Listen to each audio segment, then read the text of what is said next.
All right. Hey guys, welcome. I'm Amy Crane, Social Lab Marketing. Thank you so much for taking 30 minutes out of your day to come hang out with us. So today we've got a guest coming on. We've got Megan from Moxie and Grace, and we're going to talk about branding and how to use branding to make your Facebook ads more effective. So just a quick story while everybody's coming on. As you come on, go ahead and say hello, type in the chat box, say hey to Megan.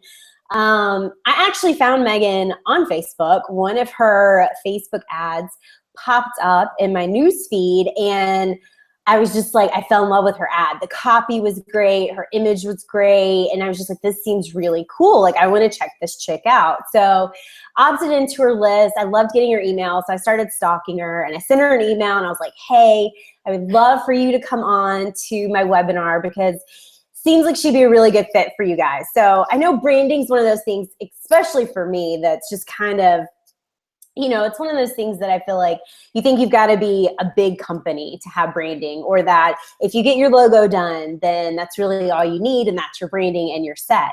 So we're going to talk a little bit about, you know, exactly what branding is, how to find your voice, and then how to use that to attract the right people, especially on Facebook. So we've got Mimi and Oksana. Hello, ladies. Thank you so much for joining us. So I'm going to go ahead and turn it over to Megan, let her introduce herself and say hello to you guys. And then I've got some questions for her, and we'll dive in and get started.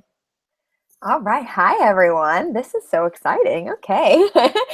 I am a brand and business coach. The name of my business is Moxie and Grace. And that kind of came from, you need a hell of a lot of moxie to be able to build your business and be successful, but you're not going to be uber successful if you don't line it with a little bit of grace. So that's where the name came from.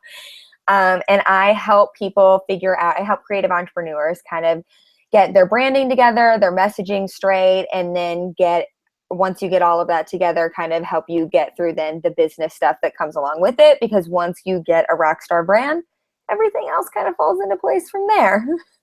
And that's pretty much it in a nutshell.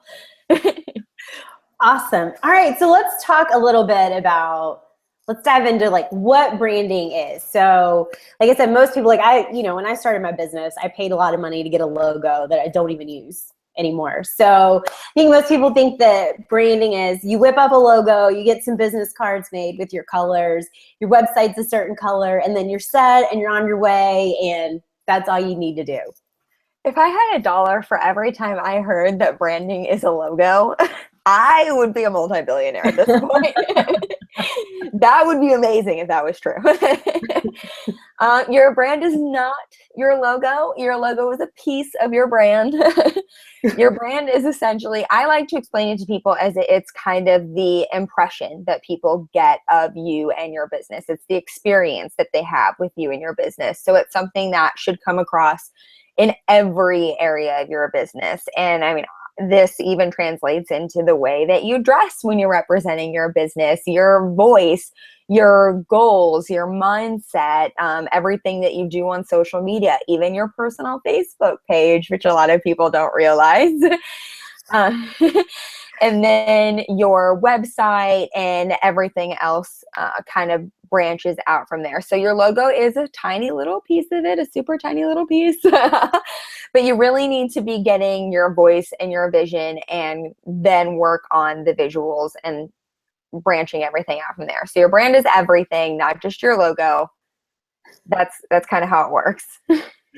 So, right. So it's everything. So how do you think, I think one of the things that's hardest for people, especially when they're getting started in their business and you've got all these ideas floating around and you're trying to figure out who your ideal client is. And, you know, it's like you've almost got all these different voices going on. So how do you figure out what the voice of your brand is going to be like? How do you narrow that down to one thing? Because I think, you know, a lot of people feel like when they decide on a brand that they're stuck with that and that they can't go outside of that and that's it. That's it, right? Oh, man. It's very schizophrenic when you're first starting out. Exactly. The way that I kind of coach my clients through it is that there is immense power in making your story and your voice your brand. And there are a lot of clients that I come across who aren't doing that from the get-go because they've seen online that there are people who have, like right now, and not hating on anybody who has this, but right now, like brush script fonts, gold, hand-done calligraphy, those seem to be like really popular. So they assume to be able to make it in the industry that they're in, that they have to have that kind of branding. Like that's the only kind of branding they can have to be successful. And that's not true. That really what's going to end up setting you apart from a lot of other people in the industry is your story and what makes you unique, your personality.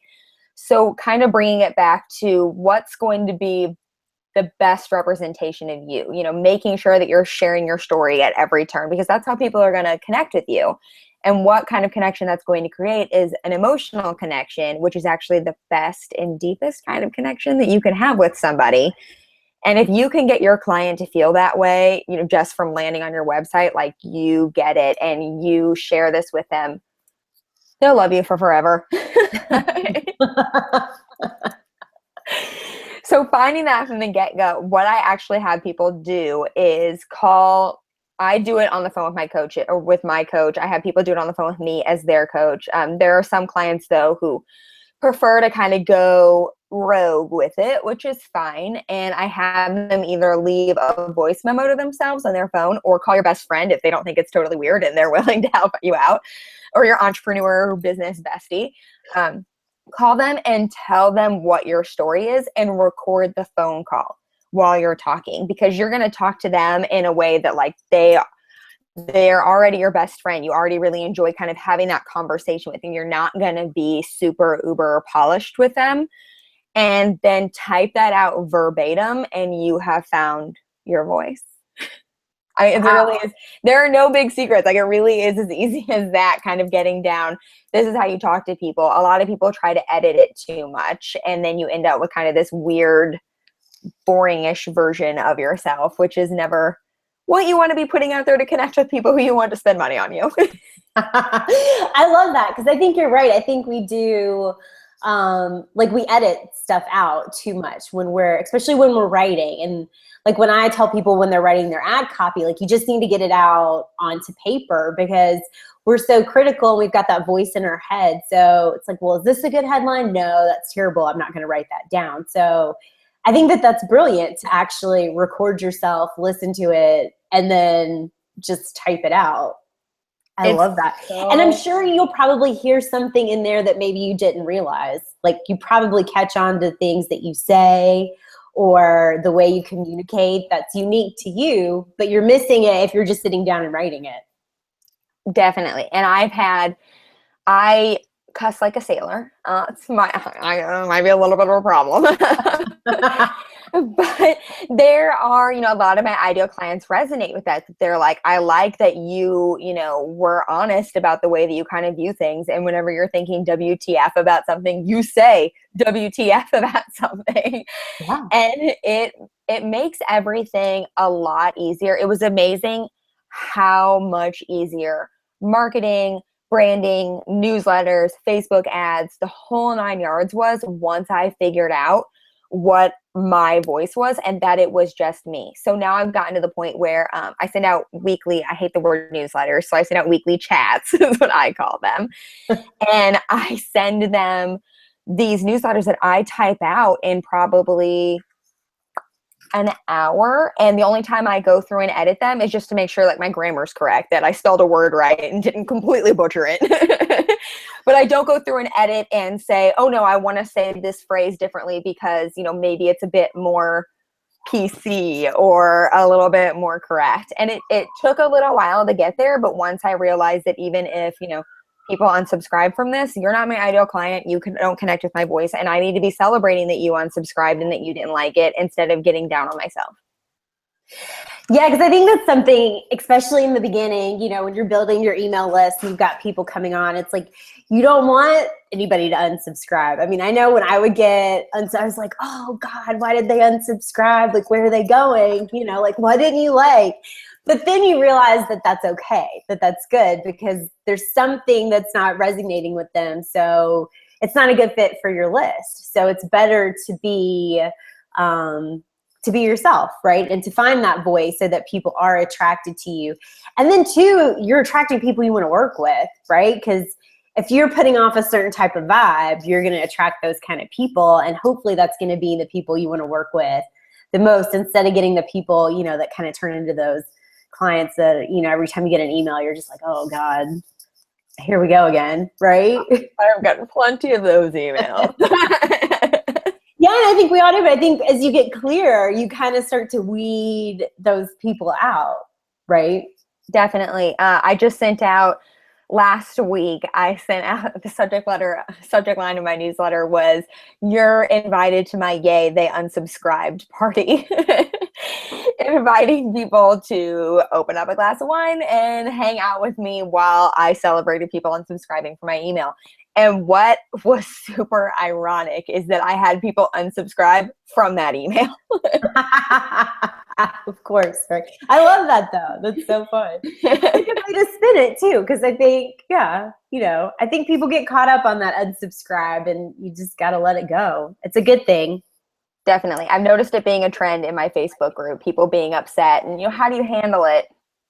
Have a glass of wine, celebrate, enjoy yourself. There you go. Perfect. I love it. So let's talk a little bit. I want to talk a little bit about branding and Facebook.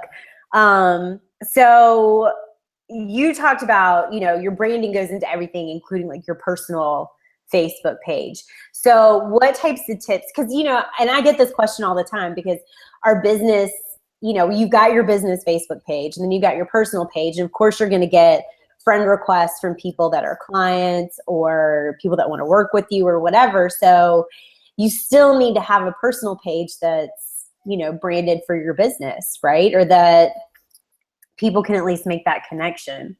Definitely. So there's a couple different ways that people can do this when it comes to their personal Facebook page. So you can either completely lock down your personal Facebook page and decide that, nope, business is for business, personal is for personal. I'm not friending anybody that I've done business with. Nope, it's on lockdown. I don't function best that way. And I'm not saying like it's bad that anybody does that if that's the way that you work best, because you want to be able to share whatever it is you want to share whenever you want to share it. That needs to be the game plan you go with. Go with that game plan and lock it down. Yeah. I enjoy being able to, you know, connect with people on a little bit more of a personal level, which I can do through my personal Facebook page. The big things you need to be concerned with when you do that is that a lot of these people are just acquaintances. So you need to make sure that your profile picture isn't, you know, you dancing on a bar wasted at 3 a.m. Like, I've seen some pretty inappropriate Facebook profile pictures floating around from business owners. Yeah. Nobody's saying it needs to be an amazing, you know, headshot that costs you thousands of dollars. It just needs to not be something that you wouldn't want your mom to see. Like, that's probably your grandmother to see. Right. That's a good rule. It's okay if grandma sees this. So that is a big one. And then I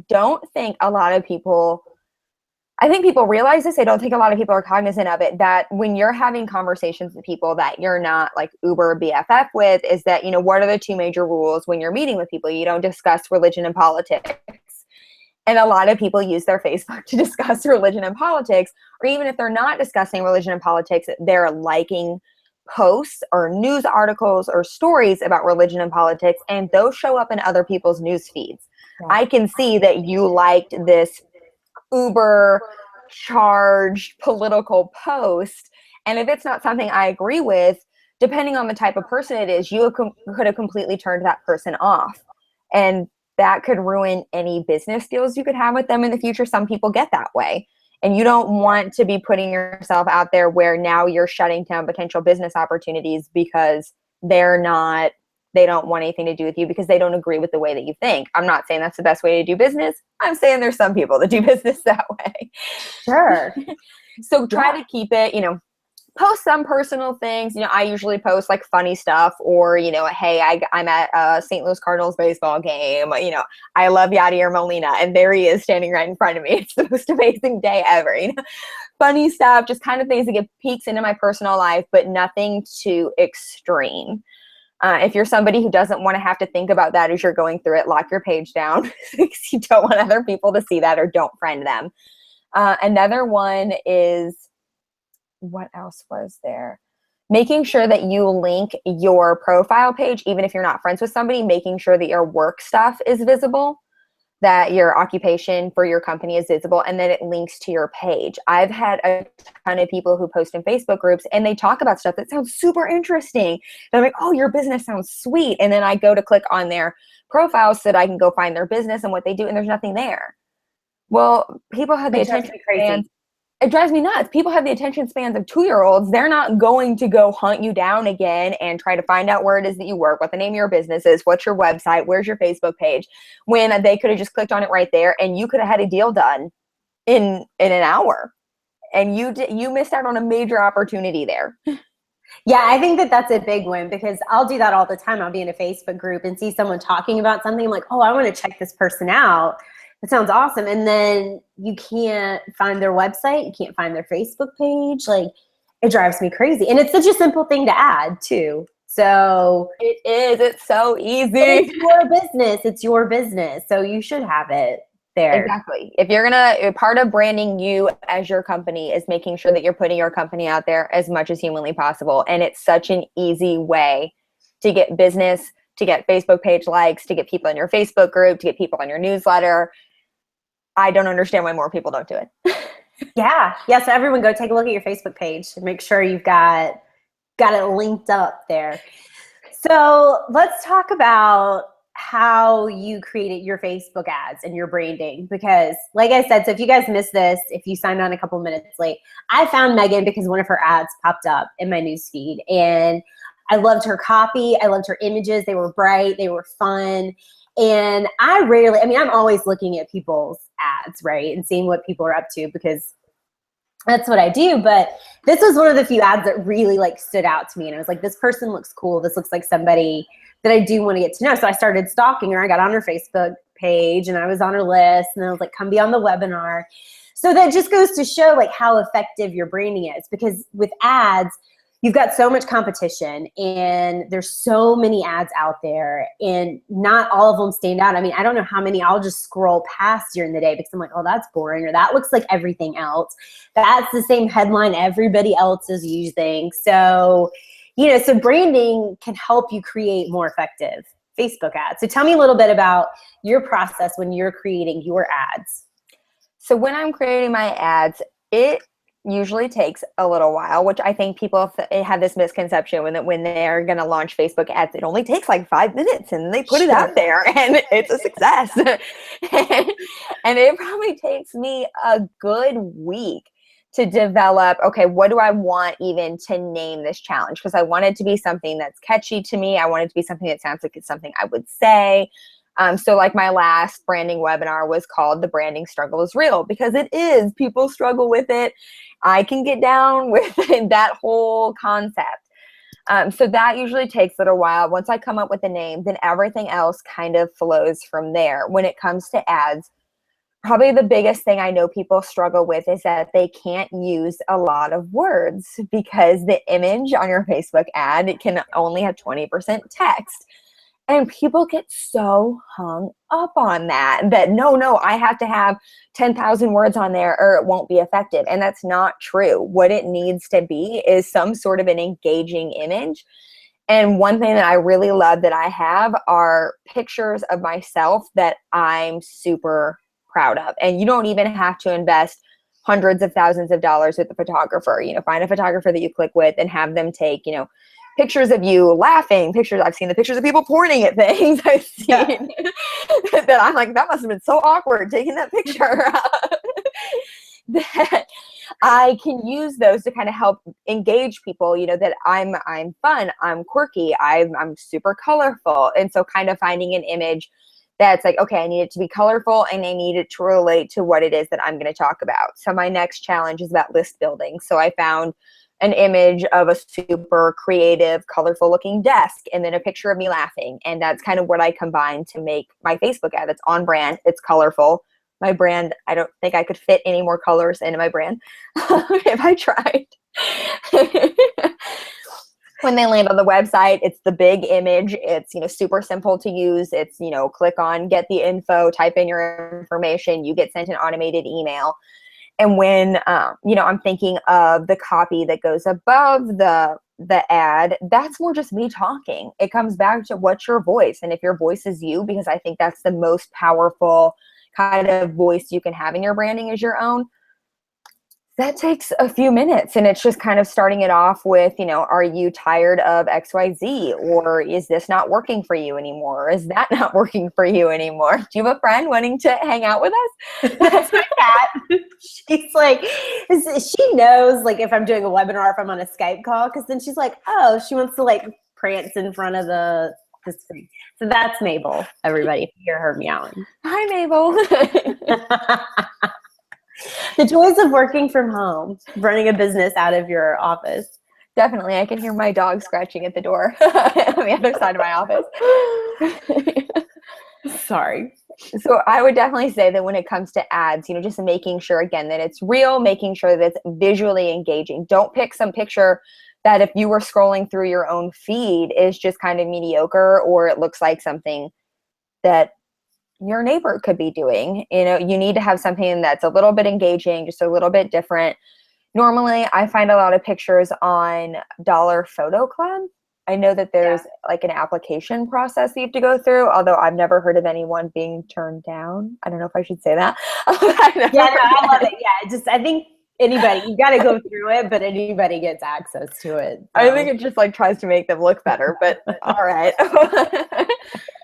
Or I take my own pictures because, I've got all this fun creative stuff behind me that it's okay. I think that fits. So I'll take a picture of that because it's not something that you would typically see scrolling through a feed. Right. Yeah. And I wish I had an example, or I wish I had a screenshot of your ad because it was so good. Do you see your tail?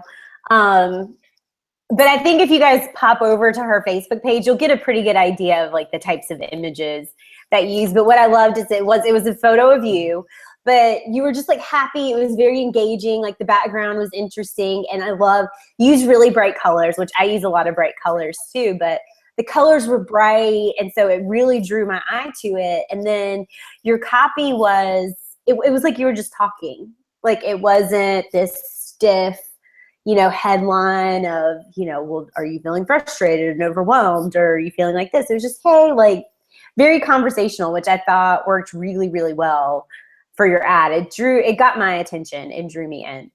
I think it's dollarphotoclub.com. I'll type it in here so you'll have it. Oh, yeah. But it's awesome. They've got tons of cool stock photos. So, if you don't have headshots or if you don't want to use headshots, they've got really cool stock photos that aren't like super boring stock photos. So check it out. I use it all the time for my ads. Yes, I love dollarphotoclub.com. Another one is Stock.io. I'll see if I can find the link later and you can send it out to everybody that has free stock photos. Oh, what's it called? I think it's Stock.io. Let me double check. Okay. I always like Google, free unique stock photos, and then you always end up getting compilations of all these crazy links. Oh, it's StockSnap.io.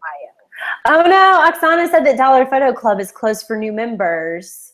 Oh, I'm sorry. Oh, no, I don't know what that's about. I've signed up for it about a year ago, so I've been in there.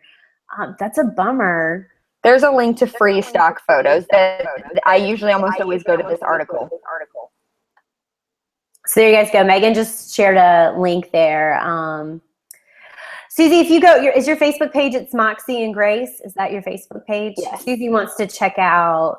Susie, so if you just go to Facebook and type in Moxie and Grace, you'll at least see some of her images that she's sharing and posting on her Facebook page. I don't think I have a screenshot of the exact ad that I saw. But it'll at least give you an idea of the types of photos, the colors, her messaging, all that kind of stuff. But I think it's one of the best examples of a really effective Facebook ad. So pop over and check out her Facebook page. I think the copy that I used on the ad that you saw, if it was my 7 days biz idea to a kick butt website challenge, I think I started it off and it's got a lot of responses. And again, for me, it's just me talking, was creeping Facebook again instead of getting your website done. I think that was it. I love that. Because it's so true, right? We're all busy playing on Facebook when we should be working on our website. It's a major time suck for me. Oh, man. That's what it was. So real quick, because we're starting to get low on time, I want to talk about when you're targeting on Facebook, you said, whose voice did they resonate with, and who are the people, like the big names in that industry, and what type of brand did they have? So how do you incorporate that, into your ads and into your targeting and figuring out who you're going to target with your ads? Tell me a little bit about that. So the way that I kind of target my Facebook ads is by going through, I know who the bigger people are that fit with the target audience that I'm going after as far as the different kind of creative entrepreneurs that I'm focusing. So a lot of times it's Marie Forleo. So targeting my ads towards people who enjoy Marie Forleo, because she does have like kind of the spunky sense of humor. If you've ever seen Marie TV, she's a little crazy. I like it. I can get into that. That's my kind of a thing. And I find that connects a lot with other people. Who else is there? The Female Entrepreneur Association. And it's kind of figuring out what kinds of things that they want. Like the Female Entrepreneur Association webinar ads don't work as well with them, which was interesting to learn. Yeah.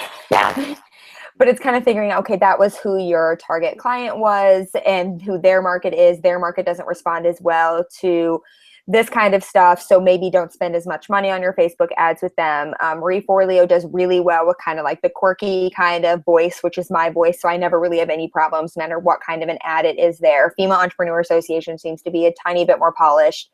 I do a lot targeting Amy Porterfield stuff. Those are a lot of people who enjoy marketing. So I'm getting ready to launch a list building challenge. And so I'm sure I'll go after, target to kind of Amy Porterfield's niche market, because there are a lot of people who are concerned with how to list build and do it in an authentic way, and then how to market to those people beyond that point. And that's kind of how I look at it, is checking out their vibe. Okay, she kind of uses this kind of stuff. The people who post in their groups, the people who like the kinds of things that are on their wall, comment on their walls, what are their posts that get the most engagement on their Facebook pages or on their Instagram? Okay, those are the kinds of things that really resonate with their target audience. So if I'm going to do something that falls into that same line, then I know that that's a big influencer that I need to target my ads towards. Yeah, and I think that that's brilliant, is making sure that your ads are matching up with who you're targeting, that it's the same, the topics and what you're promoting. And you're totally right, because sometimes I'll target pages and certain offers do better with certain pages. So sometimes if I'm promoting a webinar, it doesn't do as well if I'm targeting one page, but it does really well if I'm targeting another page. So just because it works for one set of ads or promotions that you're doing doesn't necessarily mean it'll work for everything. So that's something you want to play with. And I think going and looking at their Facebook page and seeing what they're posting and the types of images and the copy that they're using can help, trigger some ideas, but to make sure that your ads are in line with who you're targeting. So I think that that's brilliant. Definitely. I like that. You need to know who, it all comes back to knowing who your target market is. You have to know who your target market is. Do not skip over that. Do not skip over that. So we're almost out of time. If you guys have any last minute questions, you can type them in the chat box. And Megan's got an offer for you guys that I'm going to let her talk about. I'm going to pop in the link here for you in the chat box so that you'll have it. You want to go check it out. So what I'm offering is I do these things. They're called 90-minute brand breakthroughs. And the way they work is we kind of sit down together, and in 90 minutes over Skype, we talk about your brand, everything that you currently have out there. That's everything, from your personal Facebook page to your website to your social media, all of your stuff. We kind of go through and take a look at it. And I tell you, okay, this is the message that you've kind of got out there. Are you feeling it's cohesive? Are you feeling it's not cohesive? Okay, is this the message you want to be putting out there? No. Okay, well, this is how we need to fix it and get your message on track. and kind of make sure everything's cohesive from that point moving forward, because the brand is kind of an integral part of pulling in those dream customers that everybody, why am I not getting the people I love working with? Well, it's because your brand is either not cohesive, or it's not targeting the right kind of people.